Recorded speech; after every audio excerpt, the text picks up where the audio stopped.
And welcome back, rugby fans, to Rugby 411. As always, I'm your host. My name is Joshua Shibata.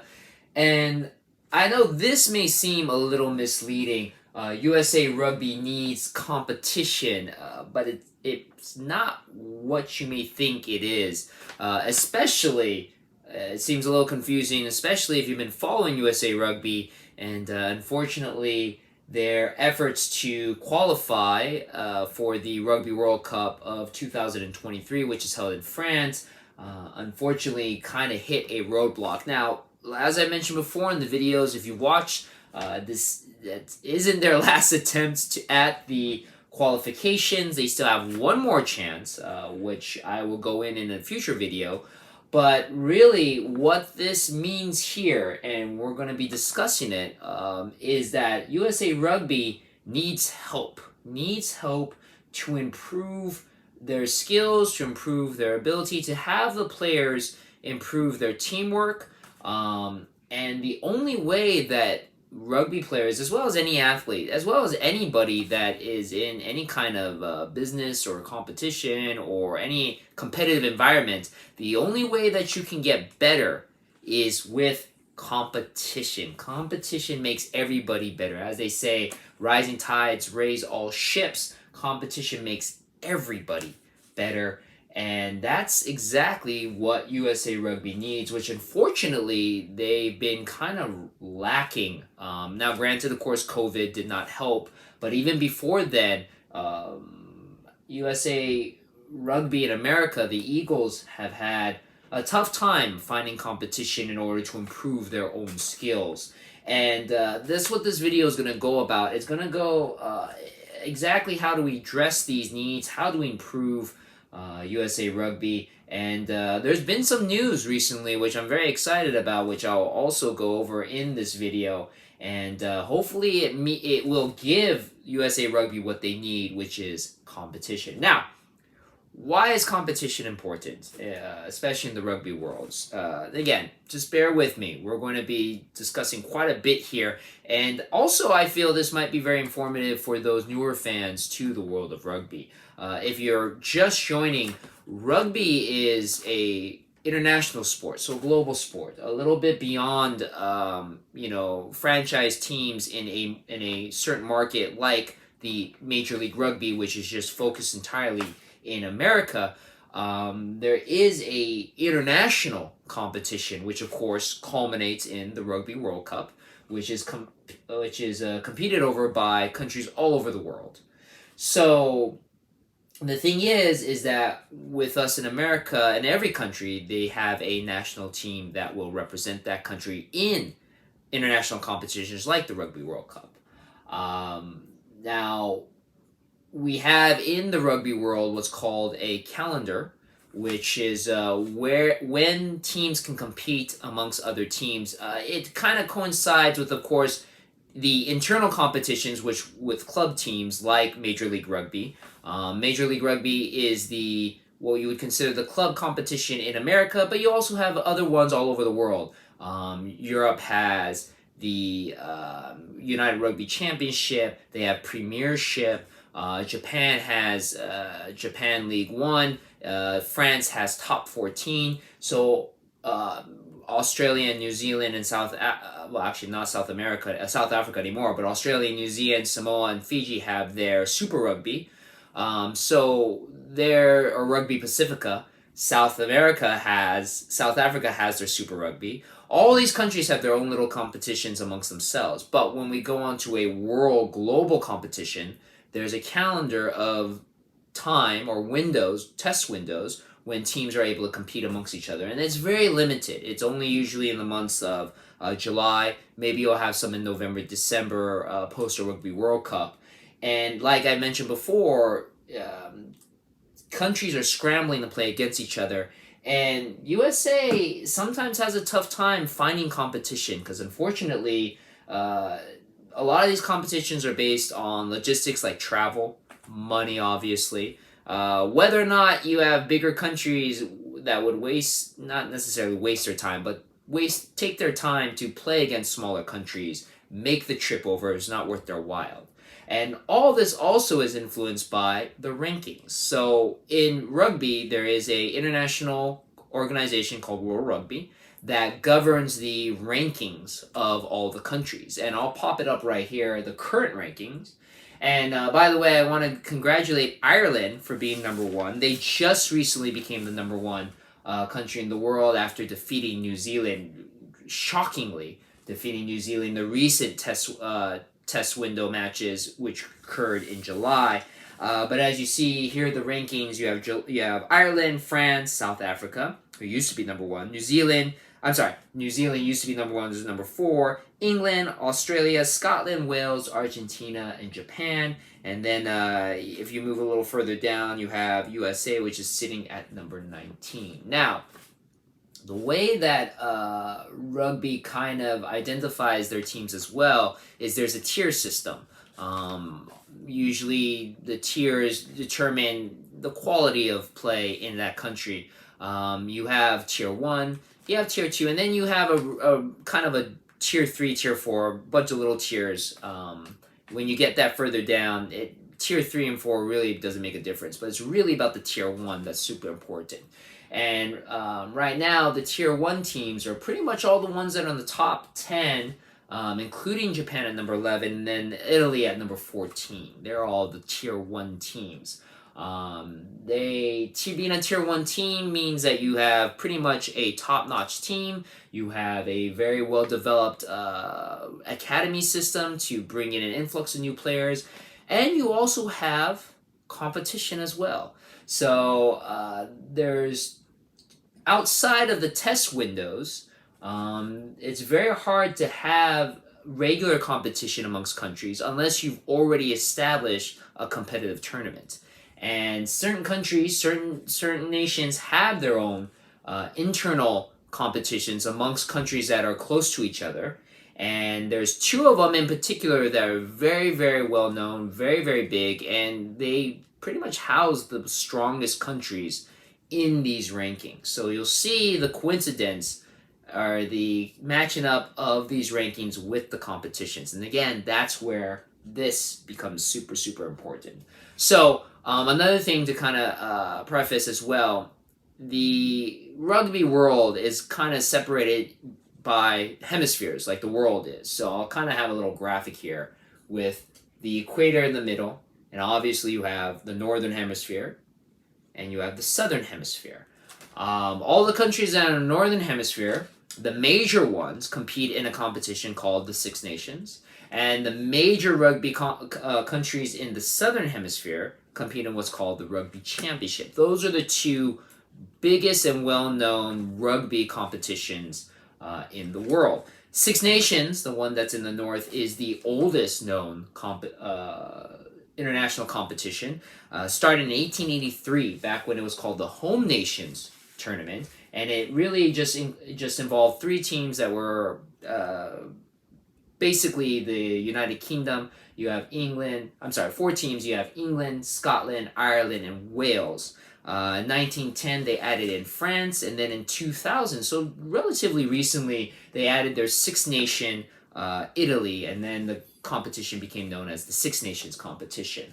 Again, if you ever get a chance to watch Six Nation competition, and it is accessible here in the United States, you can watch it on the Peacock network.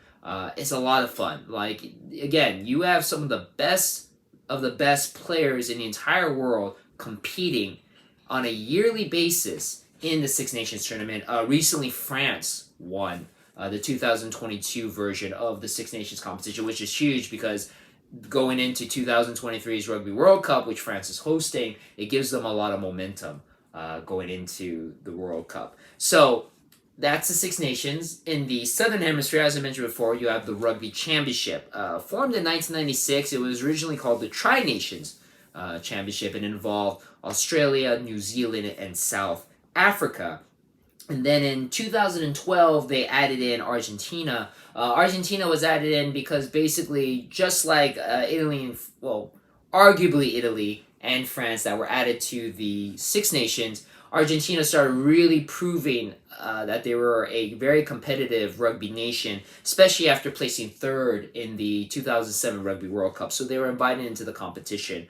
Once that happened, what used to be called the Tri-Nations Cup became the Rugby Championship between those four countries, and they basically play a round robin style tournament where they play each other twice, and the one with the most points wins the championship. And the 2021 version, New Zealand won. They haven't had the 2022 version just yet. That's actually going to start next week, next Saturday. And I wish you could see the rugby championship. Unfortunately, is not legally accessible in the United States. It used to be aired by ESPN, but no longer. Maybe you could find a couple of the games up on YouTube, or if you have a VPN. Not saying you should use a VPN, but maybe that will give you some access to watch the Rugby Championship. But again, just like with the Six Nations, if you're a rugby fan or you're trying to become a rugby fan, the best of the best in the Southern Hemisphere compete in the Rugby Championship. And again, I bring up the rankings again. If you look at the rankings, look at all the teams that are, again, Tier 1 nation teams, as well as in the top 10. They're the ones that are competing in either the Six Nations or the Rugby Championship. It's not a coincidence. I mean, you're having the best of the best compete against each other on a yearly basis. Of course, those players are just going to get better. Because, again, competition makes everybody better. I mean, the criticism with France joining into the Six Nations back in 1910 was that they weren't that strong of a nation, but over the generations, they became better simply because they're part of the Six Nations. Same as Argentina. Argentina is starting to really develop their own style of rugby, and they're really giving, arguably, the teams that are considered much stronger than them a run for their money in the Rugby Championship. And they only will get better because they constantly compete on a yearly basis with these great, strong teams. Not just every so often, like, unfortunately, with the USA. And that's where I'm going in with this competition. USA used to have a competition that they would compete with, but, and I'll go into that a little further, but they really don't anymore.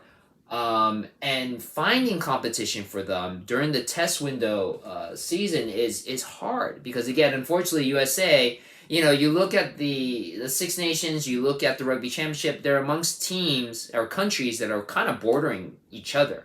USA, logistically, it's hard to have anybody from Europe, to have anybody even from Asia visit America, or America going over. It's difficult. I mean, New Zealand came over last year to play against America and won the first time in years. And there's a reason why New Zealand hasn't been to America in a very long time, because it's a long distance. It's a very long distance. So USA needs their own competition.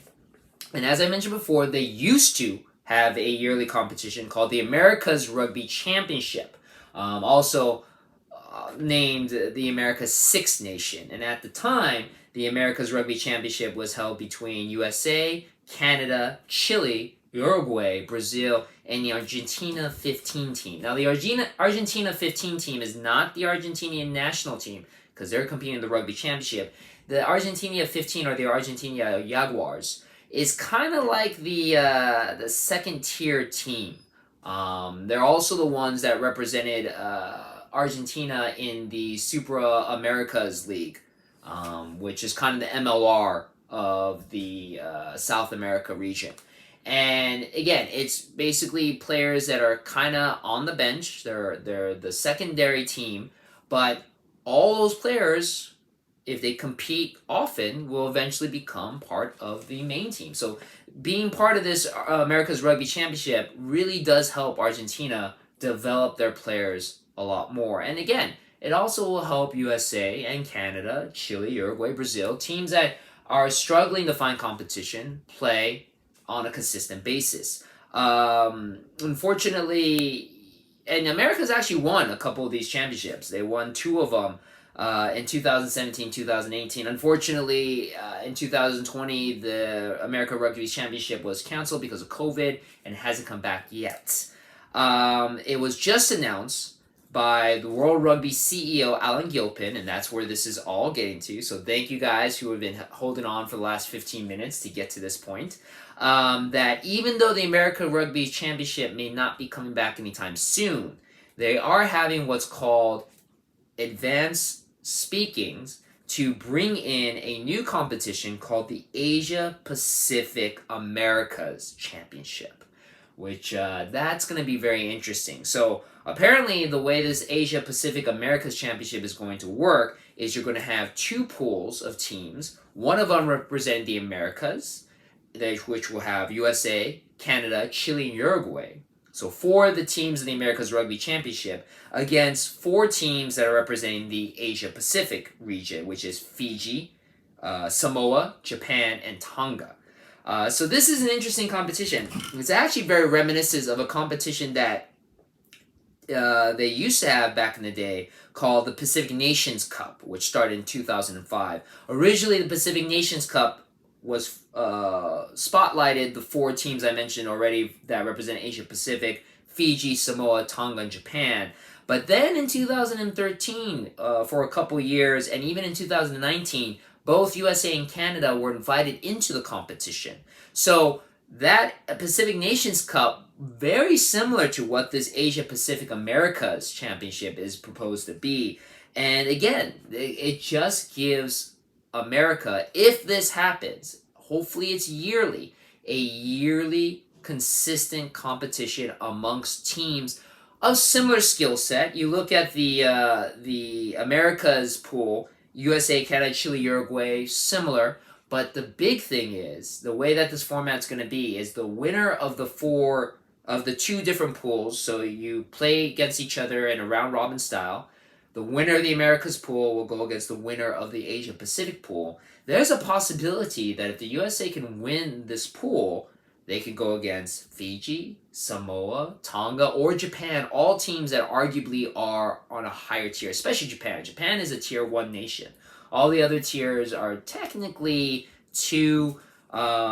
Fiji is specifically up there. They are pretty up there to maybe a tier 1. So again, the possibility that the USA could play Fiji, Japan, would just make them better as well. And if you make this consistently, yearly, you're growing the development of these players in the skill set. So, and not only that, it's just more rugby for us rugby fans to watch. So again, I'm very excited for this news. I don't know what advanced talkings mean. I mean, hopefully we can have the Asia Pacific Americas Championship start in 2023, which would be great, especially if they aim it right before the Rugby World Cup. And hopefully by that point, USA has made it to the Rugby World Cup. This Asia Pacific Americas tournament would be a great setup or warm-up to get into the Rugby World Cup, to build that momentum, to get ready. Because again, as head coach Gary Gold of the USA Eagles was mentioning, it was very hard for the Eagles to practice or play with each other. You know, I mean, they play against each other in Major League Rugby, but they never really had a chance to really practice or compete as a team, except for the couple days leading up to the games against Chile. And that is the only time that they were practicing the entire 2022 year. So again, not having a consistent competition, not having consistent test matches with good competition, it's hard to develop the USA Rugby. You know, it's again, nothing wrong with Major League Rugby, nothing wrong with playing amongst players in your own country, but it's something else to play against other countries with much better talent. Which is why, you know, people, again, I always bring up when people get mad that Major League Rugby has a bunch of South Africans, a bunch of New Zealanders, a bunch of Australians. Those players are of a higher caliber, and that's only going to bring up the game of all the American-born players. Not only playing against them, but playing with them, learning how they train, learning how they practice. Playing against teams in this Asian Pacific Americas Championship is also going to improve their game. Not only will help USA, it would help Canada, it would help Chile, it would help Uruguay. Both Chile and Uruguay are starting to develop themselves as rugby caliber teams. So again, this competition, as I said, rising tide raises all ships, will help everybody, not just USA. So very excited for the news of this potential Asia Pacific Americas Championship. I'm also going to throw this out there. This is going to be more rumor, and I don't really like to talk about rumors until they're more developed because I don't want this channel to be like that. But there is talk of another possible competition that USA may be involved in. Recently, news came out that a group called the 777 Partners, which is a shareholder of Sevilla Football Club, which is, I believe, based in Spain.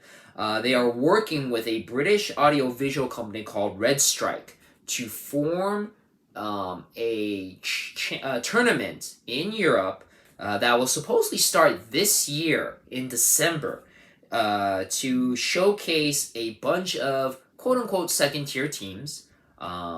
And they haven't really said what the basis of this is. It doesn't seem like national teams are being part of this. It seems more like independently owned clubs, but clubs that are representing a bunch of different countries. Right now, word is a few of these clubs include Super Rugby clubs from South Africa, the Toyota Cheetahs, the Airling Pumas, the Windhoek Draft Griquas, a team from Spain called the Diables, and a team from Romania, CSD Bayamara, and then supposedly teams from Namibia, Kenya, the first Zimbabwe privately owned rugby team, the Kuva Blue Thunder, and possibly a team from Italy, Germany, and then the kicker, possibly a team from the United States.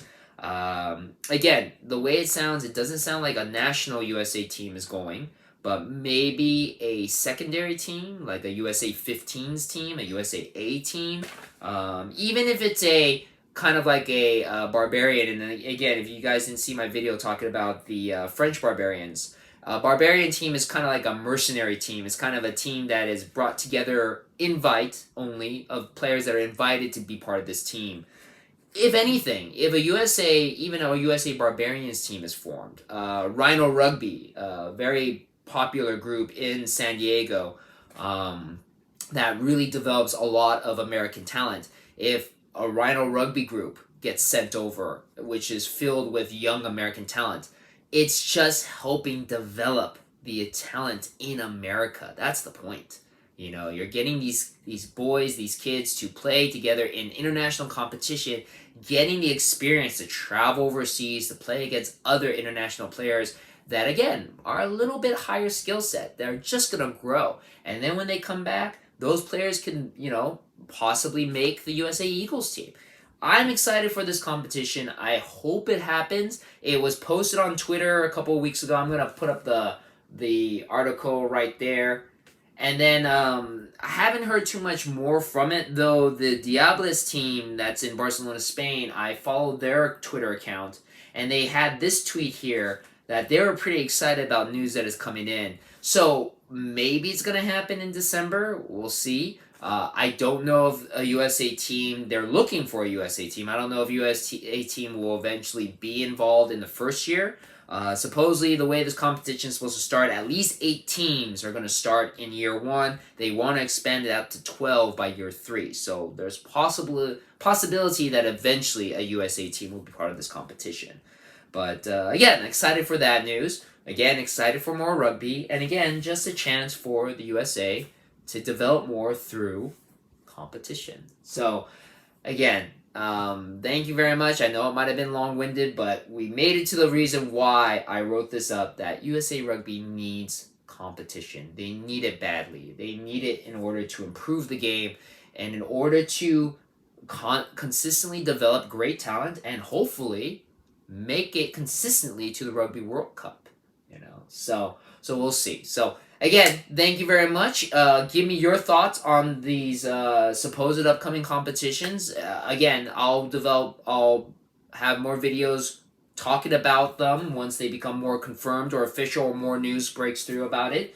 And thank you very much, everybody that's been following me on my YouTube videos, commenting, subscribing. I really do appreciate it. You're taking a very small passion project of mine and making it bigger and bigger every little bit, and I do appreciate it. So thank you very much. Leave your comments in the comment section. And as always, thank you very much for checking out my videos, and I'll see you on the pitch.